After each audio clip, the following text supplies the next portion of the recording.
Hello friends, आज हम लोग एनालॉग इलेक्ट्रॉनिक्स से रिलेटेड इंटरव्यू क्वेश्चंस का पार्ट 5 देखेंगे, जिसमें 10 क्वेश्चन डिस्कस किया जाएगा। अगर आप लोग अभी तक इस चैनल को सब्सक्राइब नहीं किए हैं तो इसे ज़रूर करें। तो देखते हैं आज का पहला question, what is early effect. BJT में हम लोग अर्ली इफेक्ट देखते हैं, तो देखते हैं ये क्या होता है।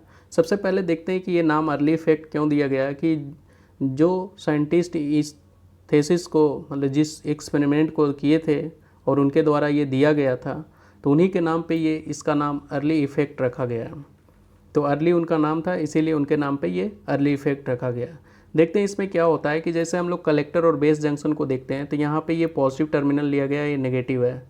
तो अगर ये पॉजिटिव है और ये नेगेटिव है, तो इसमें क्या होगा, ये रिवर्स बायस्ड है। तो अगर वोल्टेज बढ़ाते हैं पॉजिटिव और नेगेटिव में, तो ये जो बेस जंक्शन रीजन वो बढ़ेगा और बेस बिट कमेगा। एक समय ऐसा आएगा कि जब ये बिट छोटा होते होते बिल्कुल कोलैप्स कर जाएगा। इस समय ये बीजेटी बिल्कुल ख़त्म हो जाएगा, तो इसे अर्ली इफेक्ट बोलेंगे। और इस वोल्टेज को हम लोग VA बोलते हैं, जहाँ पे ये वो बिल्कुल कोलैप्स कर जाता है।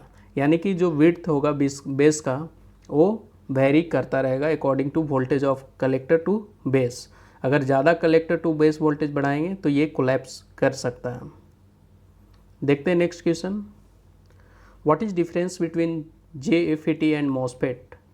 तो JFET और MOSFET में कुछ डिफरेंस देखेंगे। तो यहाँ पे आप लोग देख रहे होंगे, ये JFET है और ये MOSFET है। यहाँ पे 3 टर्मिनल है, यहाँ पे भी 3 टर्मिनल है, लेकिन यहाँ पे आप 1 2 3 4 लीड है, यहाँ पे भी 4 लीड है। अगर आप लोग यहाँ पे देखें तो ये इन्हेंसमेंट का दिया हुआ है, जिसमें डिप्लेशन नहीं है, ऑलरेडी एग्जिस्ट। लेकिन अगर डिप्लेशन का रहेगा तो ये बिल्कुल कनेक्टेड रहेगा। तो देखते हैं डिफरेंस। तो ये जो JFET होता है हमेशा डिप्लेशन मोड में होता है, लेकिन ये इन्हेंसमेंट और डिप्लेशन दोनों में हो सकता है। Conductivity controlled of JFET by reverse biasing of the gate. Reverse voltage हम लोग जनरेट करते हैं गेट के क्रॉस। देखेंगे आगे कि कैसे होता है। जब हम लोग transfer characteristics and output characteristic देखेंगे तो उसमें पता चलेगा किस तरह से वेरी करता है करंट। इसमें conductivity control by carrier induced in the channel. यहाँ पे इलेक्ट्रॉन का कंट्रोल किया जाता है by inducing the carrier concentration. ठीक है, इसका जो हाई गेट करेंट होता है इसके अंदर, JFET के अंदर, इसमें लो होता है। इसका इम्पीडेंस हाई होता है, लेकिन इसमें बहुत ही ज़्यादा हाई होता है, क्योंकि SiO2 का लेयर बनाया जाता है। इसके कारण इम्पीडेंस काफ़ी ज़्यादा हो जाता है। इसमें मोर फ्लैट कैरेक्टरिस्टिक कर्व होता है, क्योंकि इलेक्ट्रिक फील्ड पे काम करता है। इसमें जो लेस फ्लैट होता है, यानी कि वेरिएशन बहुत ज़्यादा होता है। तो देखेंगे आगे कैसे ज़्यादा होता है। हाई ड्रेन रेजिस्टेंस, लो ड्रेन रेजिस्टेंस होता है। इसका जो मैन्युफैक्चरिंग प्रोसेस होता है MOSFET का, वो डिफ़िकल्ट होता है। क्यों होता है? क्योंकि SiO2 का एक लेयर बनाया जाता है। नॉर्मली ऑफ होता है, क्योंकि हम लोग को गेट करंट सप्लाई करना होता है, जिससे ये फिर ऑन और ऑफ होगा।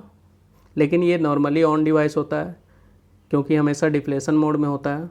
ये 4 टर्मिनल है। 4 टर्मिनल बोलने के बजाय इसको 4 लीड डिवाइस बोले तो ज़्यादा बेटर होगा, और ये 3 लीड डिवाइस।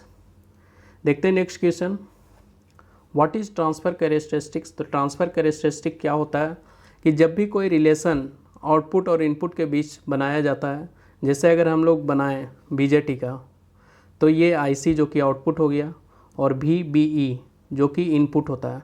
तो इसका कैरेक्टरिस्टिक कुछ इस तरह से आता है। तो ये जो इनपुट, ये आउटपुट और इनपुट का जो ग्राफ बनता है, जो हम लोग रिलेशन देखते हैं और उसका हम लोग ग्राफ बनाते हैं, तो उसी को ट्रांसफ़र कैरेक्टरिस्टिक ग्राफ बोलते हैं। और जो रिलेशन होता है उसको ट्रांसफ़र कैरेक्टरिस्टिक्स बोलते हैं, यानी कि आउटपुट अपॉन इनपुट। अगर ये T है तो XT, तो ST। तो इस तरह से ये रिलेशन होता है। नेक्स्ट क्वेश्चन देखते हैं, व्हाट इज़ आउटपुट कैरेक्टरिस्टिक्स।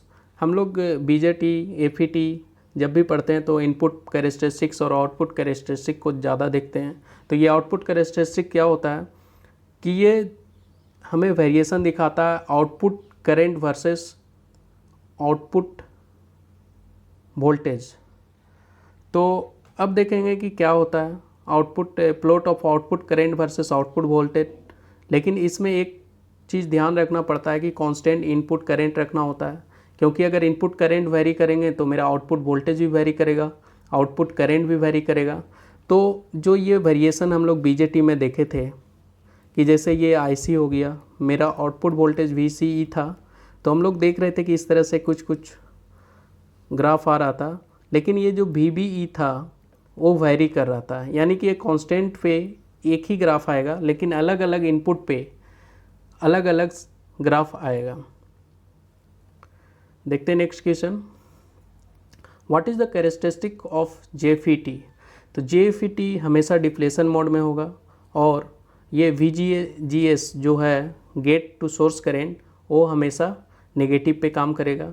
और यहाँ पे देख रहे होंगे ये मैक्सिमम करेंट है, उसके बाद जैसे ही रिवर्स करेंट डालते हैं तो ये हम कम होता चला जाता है और एक समय ऐसा आएगा जब इसका करेंट बिल्कुल जीरो हो जाएगा।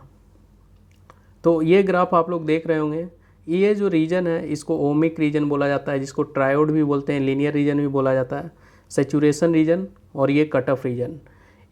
VGS यहाँ पे -4 वोल्ट के बाद ये कंडक्ट करना बंद कर देता है। और यहाँ पे आप लोग देख रहे होंगे ID जो कि आउटपुट करंट है, VDS जो कि आपका आउटपुट वोल्टेज है और VGS जो कि इनपुट वोल्टेज है। और JFET वोल्टेज पे वर्क करता है, यानी कि इनपुट वोल्टेज पे वर्क करता है। तो इस तरह से हमारा ग्राफ आ गया, ये ट्रांसफ़र कैरेक्टरिस्टिक्स है और मेरा ये आउटपुट कैरेक्टरिस्टिक्स है। What is pinch off voltage. तो पिंच ऑफ वोल्टेज देखते हैं क्या होता है कि जैसे हम लोग देख रहे थे वहाँ पे एक लिमिट के बाद जो करंट होता है वो जीरो हो जाता है। तो इस केस में आप लोग देख रहे होंगे डिप्लीशन रीजन भी है, इन्हेंसमेंट रीजन है, यानी कि ये जो ग्राफ होगा ऑब्वियसली मॉसफेट का होगा क्योंकि दोनों रीजन सिर्फ मॉसफेट में एग्जिस्ट करता है। ये जो आपका है VGS वर्सेस IDS ये इनपुट कैरेक्टरिस्टिक्स है और यहाँ पे भी आप लोग देख रहे होंगे कि जो ग्राफ बनाया गया है ये सैचुरेशन रीजन का, ये ओमिक रीजन और ये कट ऑफ रीजन। अब हम लोग देखते हैं कि पिंच ऑफ वोल्टेज क्या होता है। तो पिंच ऑफ वोल्टेज होता है कि जैसे ये जो एक ऐसा समय आएगा जब ये करंट जो ID है IDS वो जीरो हो जाएगा। तो वो कब आएगा, तो एक वोल्टेज आएगा उस पर ये जीरो होगा। तो अगर -4 वोल्ट आ रहा है तो इसे पिंच ऑफ वोल्टेज बोलते हैं।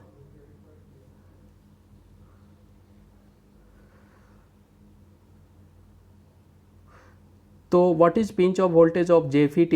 तो JFET में हम लोग एक अलग रहता है क्योंकि इसमें डिफ्लेशन और मॉसफेट नहीं रहेगा, सिर्फ डिफ्लेशन रीजन रहेगा। तो ये जो वोल्टेज आ रहा है ये पिंच ऑफ वोल्टेज है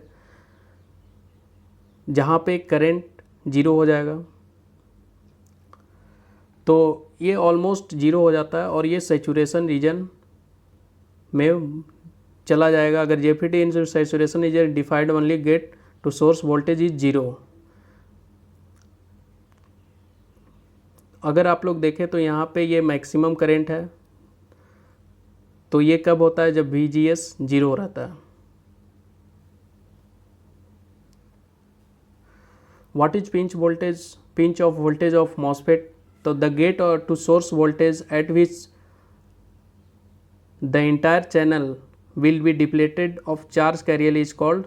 तो देखिए इंटायर कैरियर यहाँ पे भी आप लोग देख रहे होंगे, ये क्या है, ये इन्हांसमेंट मोड है जहाँ पे VGS पॉजिटिव लेते हैं और ये डिप्लेशन मोड है जहाँ पे VGS नेगेटिव लेते हैं।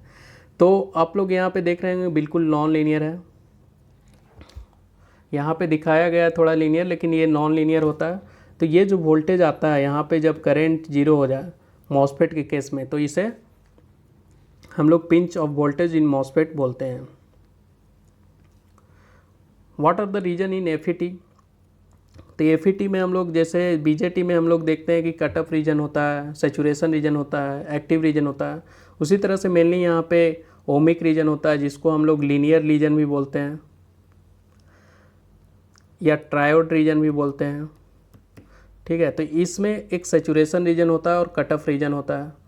तो हर चीज़ के लिए अलग अलग कंडीशन होता है कि किस कंडीशन में क्या होगा, कट ऑफ रीजन में क्या होगा, ओमिक रीजन में क्या होता है। इसका रिलेशन VDS ग्रेटर भी हो सकता है, कम भी हो सकता है, इक्वल भी हो सकता है, VGS माइनस VT टी होता है। ये पंच वोल्टेज है, जिसको पिंच वोल्टेज बोलते हैं। तो यहाँ पे आप लोग देख रहे होंगे कि ये जो रिलेशन है VDS greater than equal to VGS minus VT, अगर इसी को वेरी करे तो हमारा सेचुरेशन मोड में जाएगा, ओमिक रेंज में जाएगा या कट ऑफ रेंज में जाएगा।